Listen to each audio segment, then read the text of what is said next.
할렐루야. 아멘. 할렐루야. 아멘. 우리 먼저 다와 앞에 있는 분들과 오늘도 힘차게 서로 인사하면서 하나님 말씀을 나누겠습니다. 잘 오셨습니다. 잘 오셨습니다. 사랑합니다. 사랑합니다. 축복합니다. 축복합니다. 감사합니다. 감사합니다. 아멘. 아멘.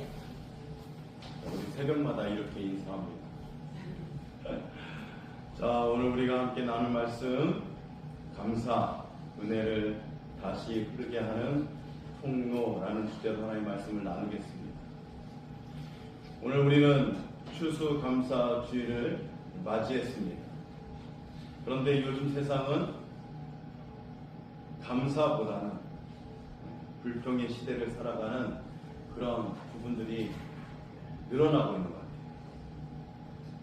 오히려 이 불평의 시대라고 할 수 있을 정도로 그 말이 더 잘 어울릴 정도로 감사보다는 불만의 목소리가 더 크게 들려옵니다.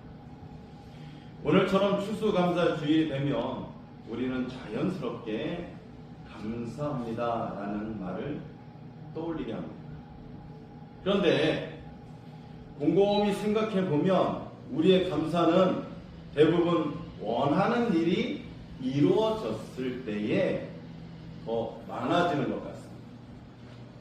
예를 들어서 시험에 합격했을 때와 질병이 나았을 때, 더욱이 사업이 잘 되었을 때, 자녀가 좋은 대학에 들어갔을 때, 뭐 더할 나위가 없이 감사합니다. 연방하시죠. 그러나 성경이 말하는 감사는 조금 다릅니다. 즉, 영적으로 성숙한 사람의 감사는 다르다라는 거죠. 성숙한 감사는 무엇을 얻기 때문이 아니라 하나님께 모든 것을 주관하신다라는 이 사실에 감사합니다라는 거죠. 아멘. 내가 지금 호흡하고 있다는 이 사실에 감사한 거죠. 하나님이 나를 붙들고 계시다라는 이 사실에 감사합니다.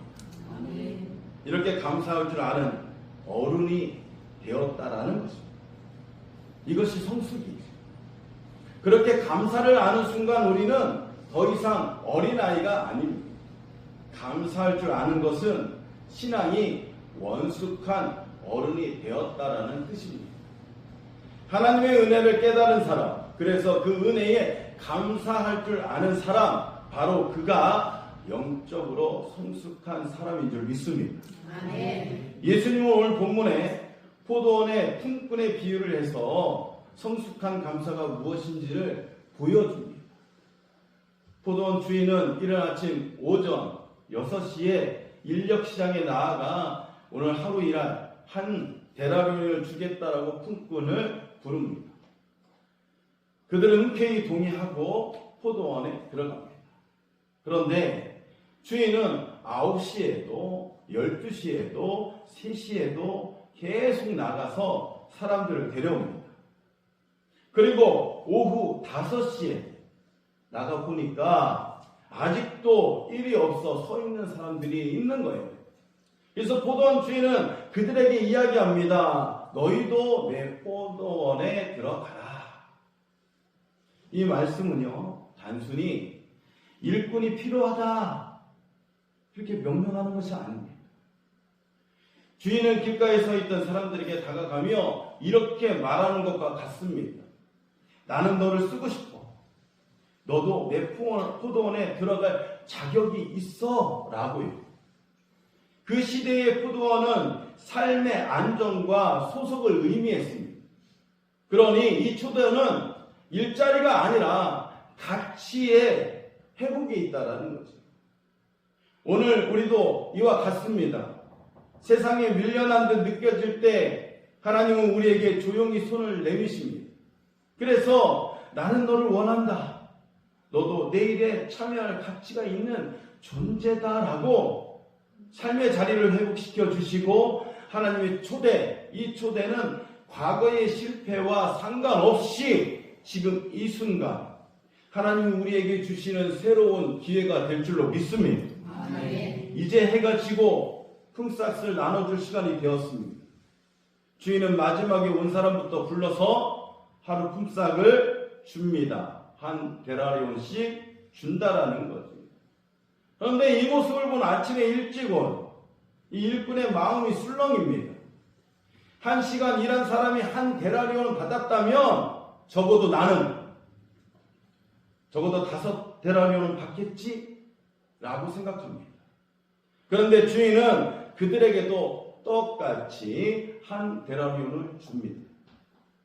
그러자 분노하여서 따지듯이 대놓고 이렇게 이야기하죠. 주인님, 이건 정말 부당합니다.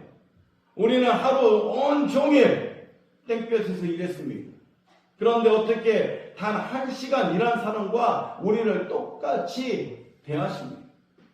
그러자 주인은 이렇게 이야기합니다. 친구여, 내가 너희에게 잘못한 것이 없다. 나는 너와 한 데나리온을 주기로 약속하지 않았느냐? 나는 선한 주인이라서 나중에 온 사람에게도 너와 똑같이 주고 싶은 것이 내 뜻이다. 나의 뜻이다. 내가 선함으로 내가 악하게 보느냐? 라고 이야기하는 것입니다. 예수님은 이 비유를 통해서 우리에게 일러주시길 원하시는 겁니다. 하나님 나라가 어떤 나라인지를 분명하게 보여주시길 원하신 것이죠. 이 비유의 핵심은 하나님께서 우리를 대하시는 방식이라는 겁니다. 우리는 늘 계산합니다. 내가 얼마나 했는지, 또 내가 얼마나 희생했는지, 또 내가 얼마나 오래 믿었는지, 그래서 나보다 덜한 것 같은 사람에게 똑같은 은혜가 주어지면 마음 한 구석에는 불편하고 씁쓸해진다라는 거죠. 그때 일찍와 한 데나리온을 받은 사람처럼 하나님은 이건 아닌 것 같은데요 라고 투덜대면서 아마 이야기합니다. 아마 그럴 거라는 거죠. 우리는 속으로 이렇게 중얼거릴 겁니다. 그런데 포도원 주인은 그 마음을 향해 이렇게 이야기하는 거지요. 나는 약속대로 너에게 부족함 없이 주었다. 그리고 나는 선한 주인이라서 원하는 더 베풀기도 한단다. 왜 그것이 너에게 걸림이 됐느냐라고. 이 말씀은 단순히 경제적인 정의에서 일어나는, 공의에서 일어나는 그런 문제가 아닙니다. 신앙의 태도에 관한 말씀인 거죠. 예수님은 당시 제자들조차 이 문제에 빠져 있었습니다. 베드로가 이렇게 이야기합니다. 보소서 우리가 모든 것을 버리고 주를 따랐나이다. 이 말 속에는요, 숨은 뜻이 있습니다. 주님, 우리가 이렇게 많은 걸 포기했는데 상은 얼마나 큽니까? 라는 거예요. 은혜보다 공로가 먼저 나오고 감사보다 계산이 앞서기 시작하는 것이지요. 사랑하는 성도 여러분, 여기서 드러나는 하나님의 나라는 공정의 나라가 아닙니다. 은혜의 나라임을 일러주고 있는 겁니다. 은혜의 나라는 언제나 계산을 넘어섭니다. 그래서 오래 일한 자에게도 충분하고 늦게 온 자에게도 가득한 거지요. 그분의 선하심을 늘 우리의 계산하고 생각 밖에 흐르고 있다라는 겁니다.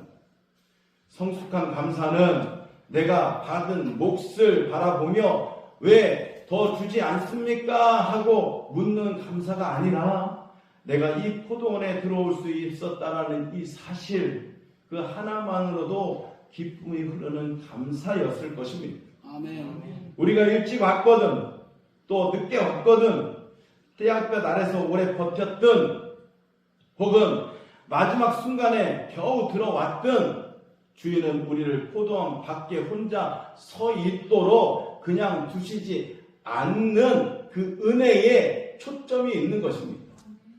너희도 내 포도원에 들어가라. 우리를 부르시고 품어주시고 일하게 하시고 그날의 품삯을 넘치도록 주시는 그 은혜 말입니다. 그리고 오늘 우리가 이 자리에서 있는 것도 하나님의 선한 부르심 때문이 아닌가 생각해 봅니다. 아멘. 혹시 여러분 안에도 이 비교 때문에 사라진 감사가 있으시지 않은가요? 혹시 다른 사람과 비교하느라고 놓쳐버린 그 은혜가 있으시진 않으신가요? 내가 더 받아야 할 이 몫이 있는데 라고 혹시 착각하고 있지는 않으신지? 오늘 추수감사주일에 주님은 우리에게 다시 조용히 말씀하십니다. 너를 이 포도원에 부른 것이 은혜이고 너에게 한 데나리온 준 것도 은혜이며 내가 가진 모든 것은 당연함이 아니라 선물이었다라고 일러주시는 것 같습니다.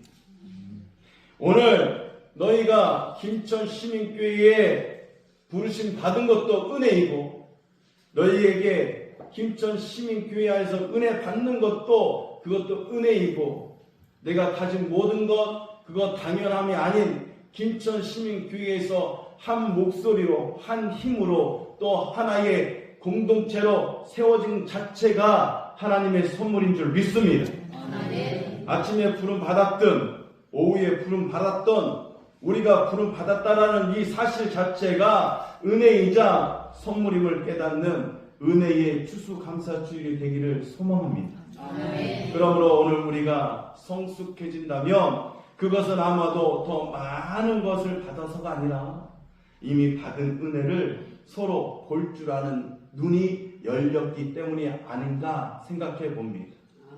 당연함이 은혜로 바뀌는 순간 감사는 흘러 넘칠 줄로 믿습니다. 아멘. 비로소 우리는 어른이 됩니다. 그리고 그때 우리 안에 하나님 나라 천국의 마음이 시작되는 줄 믿습니다. 아멘. 그래서 먼저 부름받은 자도 불평하면 뒤로 밀리지만 나중에 부름받은 자도 은혜를 알고 감사하면 하나님 앞에 먼저 서게 될 줄 믿습니다. 아멘. 이렇게 하나님 나라의 질서는 세상의 질서와 다른 것이지요. 세상은 성과와 움직임이 있지만 하나님 나라는 은혜로 감사로 움직인다라는 사실. 그래서 아침부터 와서 일하면서도 은혜보다 공로를 따지는 사람은 나중되지만 늦게 부름받았지만 그 부르심 자체가 감사하며 일하는 사람은 먼저 될 줄로 믿습니다. 아멘. 환경이 아니라 하나님을 바라보며 오늘도 감사합니다 라고 고백할 수 있는 그 사람이 바로 먼저 된 사람인 줄로 믿습니다. 아멘. 그러므로 감사는요 조건이 아니에요. 선언입니다. 내 상황이 좋아졌기 때문이 아니라 하나님께서 여전히 선하시기 때문에 드리는 감사일 줄로 믿습니다. 아멘. 내가 부족해도 나를 외면하지 않는 그 사랑 때문에 드리는 감사이어야 합니다. 앞이 보이지 않아도 나를 이끄시는 그 신실함 때문에 드리는 감사가 되어야 할 줄로 믿습니다. 아멘. 따라 추수감사주일은 곡식의 절기보다는 하나님의 은혜를 다시 기억하고 나누는 사랑의 감사주일이 되어야 합니다. 저는 이미 너무 많이 받았습니다라는 이 고백이 다시 입술에 살아나는 그런 날이 되기를 소망합니다. 아멘. 오늘 우리의 눈이 다시 열려 당연함이 은혜로 바뀌고 기대가 감사로 바뀌며 비교가 찬송으로 바뀌는 그 은혜가 넘치는 공동체 김천시민교회가 되기를 소망합니다. 아멘. 말씀을 정리하겠습니다. 사랑하는 성도 여러분, 추수감사주일은 단순히 한 해 농사의 결실을 드리는 절기가 아닙니다. 감사의 사람이 되기 위한 영적 결단의 날입니다. 오늘 우리가 하나님께 드릴 수 있는 최고의 예배는 감사하는 마음입니다. 물질보다 귀한 건 마음입니다. 하나님은 오늘도 이렇게 말씀합니다. 괜찮아.